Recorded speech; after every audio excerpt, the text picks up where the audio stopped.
They're searching for an original sound.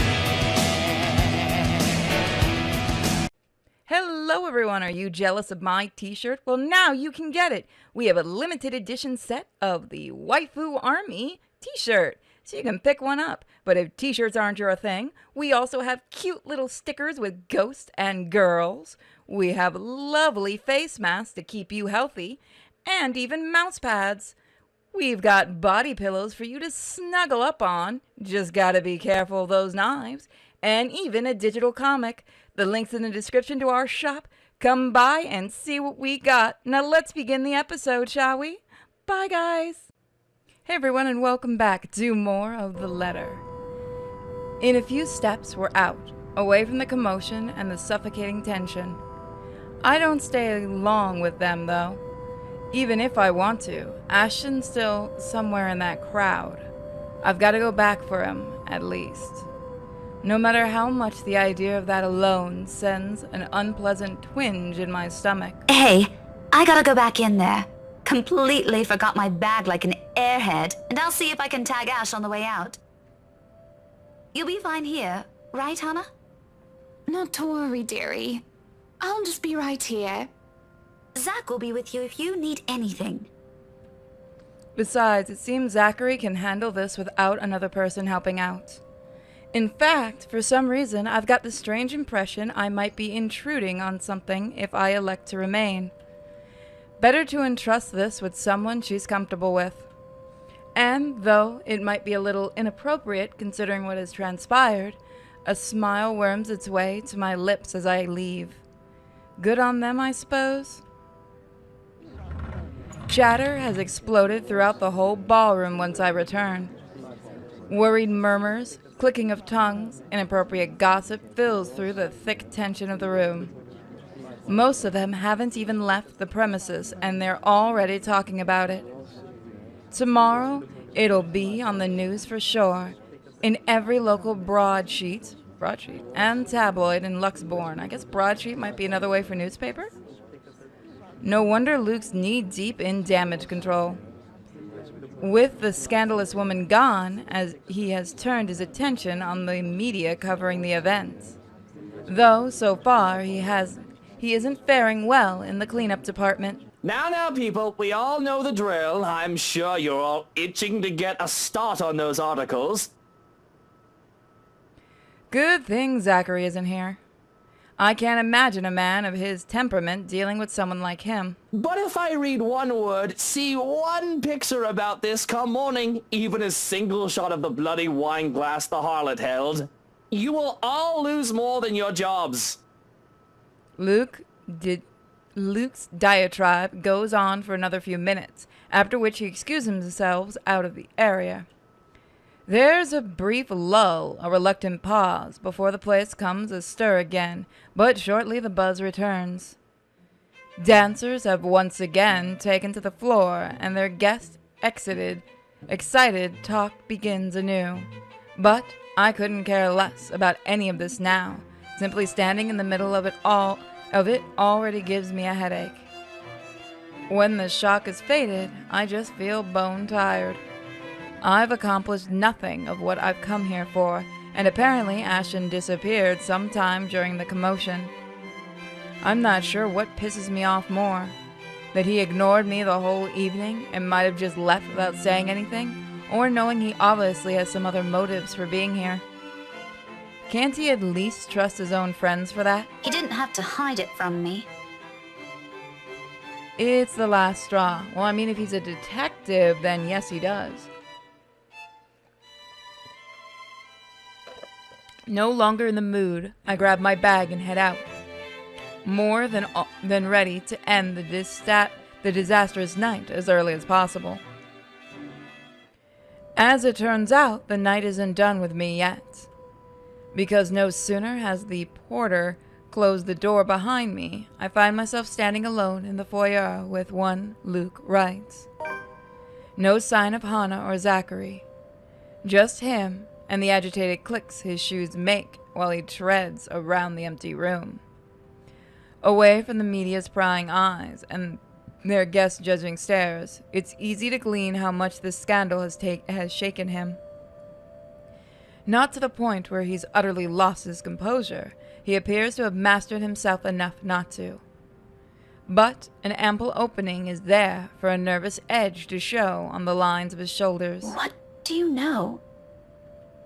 The man is not as tough as he makes himself out to be.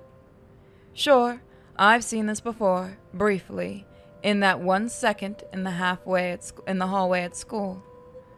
It's a strange matter, however, to witness this out in the open. Behind closed doors, this is the real Luke Wright. Though, maybe that's because he hasn't noticed my presence yet, busy as he is with thinking. If he's aware, I doubt he'll be acting like this. His pride is one thing he will always wear with him.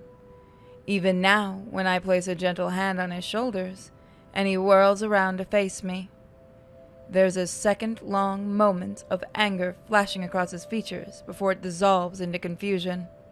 He tucks it away as quickly as he can, but it does nothing to change the impression I've built of the man in my head. Daisy, must you be everywhere? We've only met 3 times, Luke. Quit the dramatics. Besides, shouldn't you be aware of who gets invited to your party? If I was, there wouldn't be any of that scene tonight. That munter wouldn't even get an inch within this property. I'd ban her off Luxborn if I could. He probably pawns everything off to their servants and Hana. Pompous, elitist douche. Did you just come out here to lecture me about it? Because, Daisy, I can already feel one coming tomorrow. I don't need to hear one from you tonight. You are a very unpleasant man. So I've been told. Will that be all? If so, I suggest you go back and join every bloody goss in that room. Not everything. As unpleasant and frustrating talking to this man is, he deserves the benefit of the doubt at least. The question and criticism aren't lacking, of course. But, right this instant, there's only one thing that comes to mind. Is it true? You should be with your wife. You know, brooding over here isn't going to fix this mess. Oh. Again with the lecture. Will you stop calling it that? Very well, what should we call this then? A heart-to-heart? Please don't, I might puke. And just so you know, I don't want to talk about feelings. Ever. This isn't one, all right? It's just a friendly concern. Bloody hell, can't you just take it for what it is? No, he literally can't, although it might be his way of saying thank you. He pauses at that. Suddenly, he doesn't know what to do with his hands, and in the end, he simply stuffs them back into his pockets and sulks. There probably aren't many people who tell him that. He's a difficult man to get along with, after all. I honestly won't give him a second of my time if I didn't see a difference in him. Dealing with him requires more than patience. When the awkwardness passes, mostly coming from him, he merely glances away. But the tightness in his shoulders has eased, and when he speaks again, despite his rather rude choice of words, none has any venom in it. Friendly concern, right. While we're at it, I should mention that Hana used to call that Viper friend. Now I think she might want to strangle the munter if she sees her again. After she's done with me, of course. I doubt she's going to do anything like that. What do you even know about this? Oh, I know enough. You may look like a sleazy douche, and you still are, by the way. It's almost comical how fast his face shifts from disdain to offended, but I don't let it distract me. These things need to be said, and he needs to hear them. Even though they're coming from some meddling stranger. But you have your few good moments. I might even say that you're a decent person, if I'm in the mood. Now go. If you really love her, you've got to try and fix this yourself. Maybe tomorrow. Luke! Daisy, did you see her earlier? Was that the face of a wife who wants to have a chat with her cheating husband? Well, at least you admitted you did something wrong. Good for you. How about a star? Would you like a star to go with that good deed? They're gonna become good friends. Don't get used to it. Do you realize how awkward this is? Yes. Yes, I do. Oh, I do. Before I even thought about what to say, I've known there can only be two ways this can go. All things considered, it isn't as bad as I've assumed. However, there are still some things my brand of encouragement can't fix. His marital problems, first and foremost. His attitude follows right after. Concerns aside, I can't help with those. Those are things only he can fix, and it's definitely not by standing around here bantering. Don't worry, I was just about to leave. Feel free to continue with your brooding once I'm gone. I'm not going to tell anyone. Cross my heart. You think this is funny, Daisy? Yes, yes, I do. Laughter is the only response I give him. With the slight wave of my hand, I end it right there and walk away. TLDR stops sulking. Although, I can't resist the urge to glance back before I leave, if only to have one last look at the man he really is. But the instant I turn my gaze on him, I see it. Looming, hovering over his shoulder, drawn to him like a moth to the flame. Like the first time I've stepped inside this place in search of Isabella. He was there too, wasn't he? That man, along with his wife, and another person, Miss McGonaghy? And that shadow? No. A woman now. Her. No longer a dark blur. Terror rushes through every vein in my body, a crippling sensation gripping every part of me while she stares at me with a glare filled with nothing but hate and venom. It's like staring at the eyes of a woman I've unknowingly robbed of something precious. I try to say something, a warning. Before I can gather my wits and voice it out, someone shuts the door behind me, as if to keep outsiders away from the secrets this mansion possesses. The brush of fresh air against my cheek does little to dampen the chill in my bones. By now the sensation, the fear, the disquiet it leaves whenever I see her is a familiar enough for me. Already it has made a home in my nerves. I don't even notice my trembling hands until I cross my arms across my chest, the cold from the tip of my fingers seeping through the thick material of my shirt. Neither of it helps bring together some semblance of coherent thought in my head. But I know I should. Someone has to tell that douche. I start walking back before fear can cripple me again. It's not wise. Returning, that is, especially after what happened. But Hannah is still an old friend, and Luke doesn't deserve whatever misfortune that letter might bring. I can't just leave those two in there. Isabella's right. She's real, and there's something she wants from everyone who has read that. Becca, where'd you go off to? If you're done here, let's go. I'll get you back to the city. My mistake, the second his voice cuts through the crisp night air, is that I've allowed my annoyance to get the better of me. Fuming, propose. Wow, I can't read that word. I know that word. Pose. Forgotten. Fuming purpose forgotten. Yay! I whirl around and march towards him.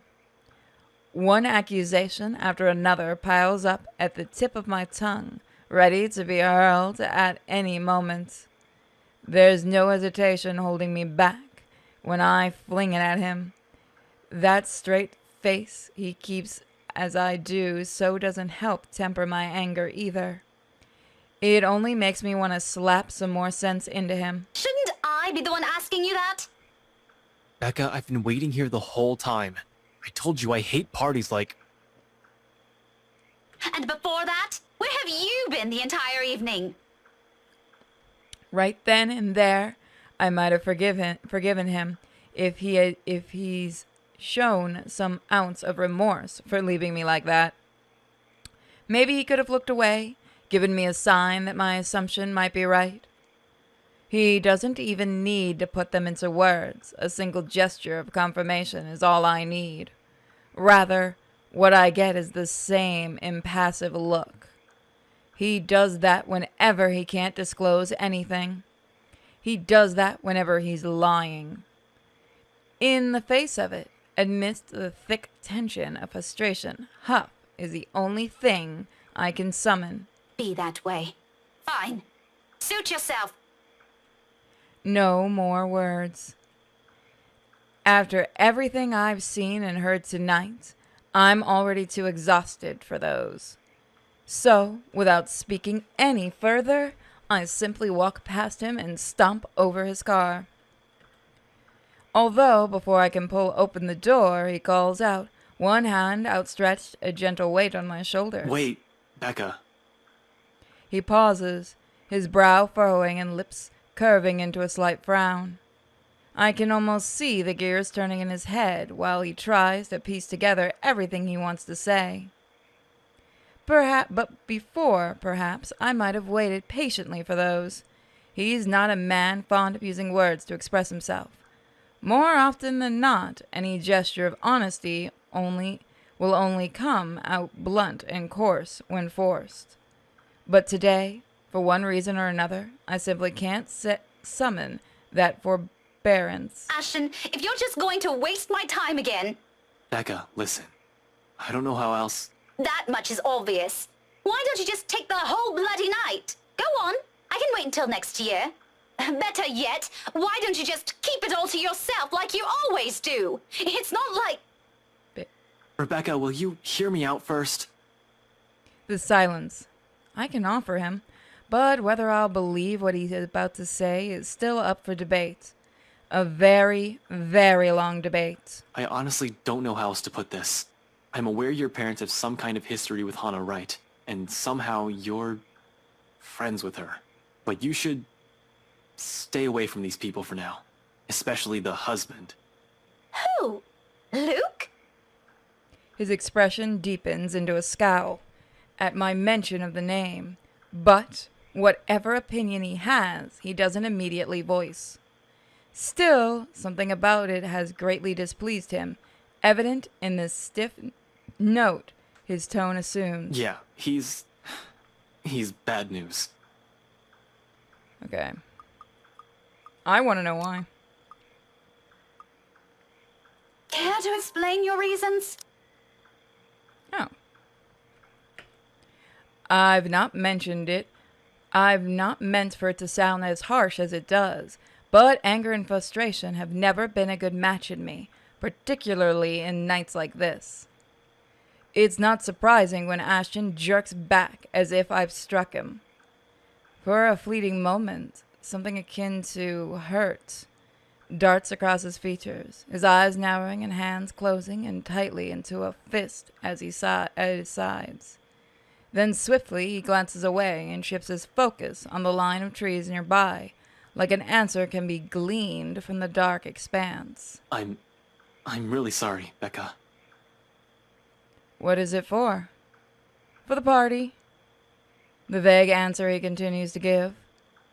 Does it include all those times before this? The year's worth of it? I don't doubt it sincerely. His sincerity.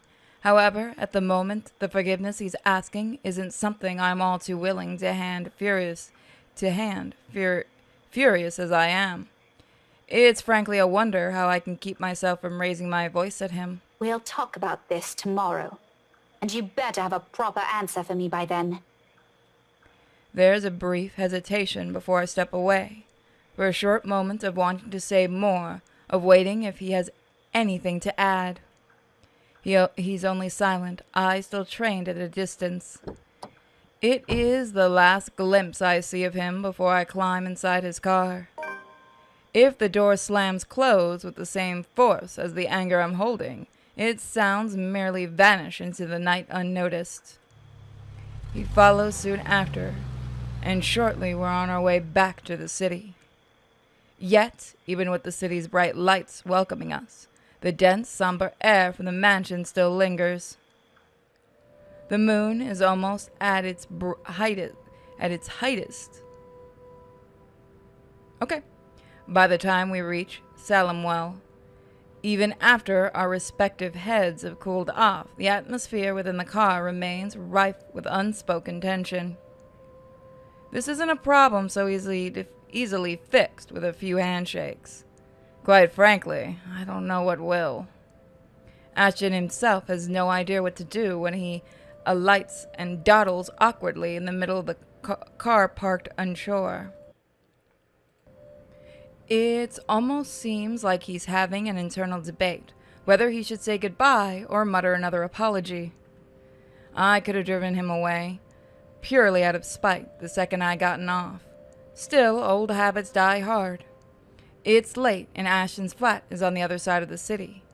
Irritation might still rear its head every time I look at him right now, but I'm not too cruel to put him on another long drive, especially when he still appears as if he hasn't gotten any rest. You can borrow the couch. I throw the keys to my flat his way before the protest forms on his lips.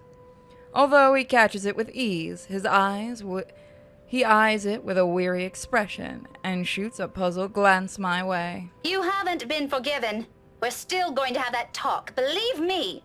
But I'm not about to send you out on another drive looking like that. It's late. Go get some rest. We're setting aside a lot of loose ends like this, but he appears to have accepted that reason, at least in the meantime. He does give me another questioning glance when I shove past him, pulling my mobile in the process. Where are you going? I thought... You go ahead upstairs. I need to contact Professor Andrew. Andrew? Why would you... Oh, no. Please. Is this that thing Isabella said this morning? Again? I already gave her my word, Becca. I'll look into this BRC crap. No need to drag the old guy into it. Of course, he's still skeptical. It makes one wonder if he's even seeing anything at all. Figures this curse will stay away from the scoffer. But this is another loose end tonight that I can't just leave alone, Ashton's beliefs notwithstanding. It just so happens that it's one I can delve into using means other than taking a look at the mansion itself. Ashton, do you really think I still give a shite after that stunt you pulled tonight? No, but this is... I've spent so many years with him to know this is about to turn into another argument. Before he can finish it, I cut him off with a firm raise of my hand. Look, I don't care. There are weird things happening around here. And yes, it's Isabella's brand of weird. Ghostly voices, strange sounds, and a bloody woman sitting at the back of my car. You don't have to believe me. And I no longer have the patience to convince you, so just leave me be, Ashton. He doesn't push it, growing quiet instead, although I know he has a whole case of it prepared inside his head. But there's a reluctant shift in his movements when he steps away from our conversation. Short of climbing the stairs, he stops, turns to face me with an expression almost too... conflicted? Are you really sure? What?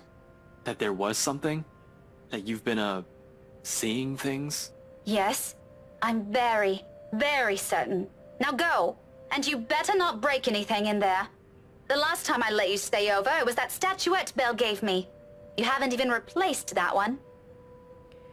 The last of my reprimand goes both unheard and unanswered as he disappears behind the stairs.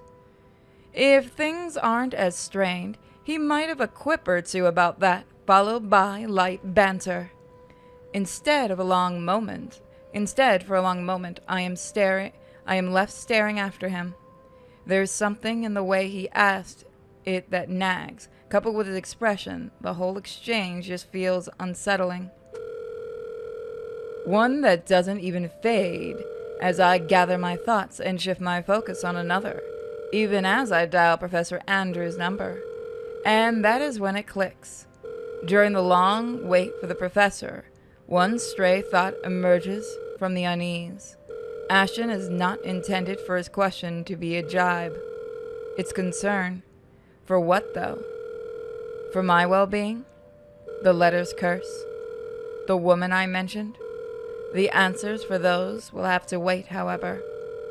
Finally, the call connects and Professor Andrew's voice echoes from the receiver. Professor Andrew? Rebecca? It's late. What can I do for you? I know, I'm sorry, but this is a bit urgent. After all, this is a more pressing matter. Our lives might be at stake, and we're still in the dark. Actually, I was wondering if I could ask you to do me a favor.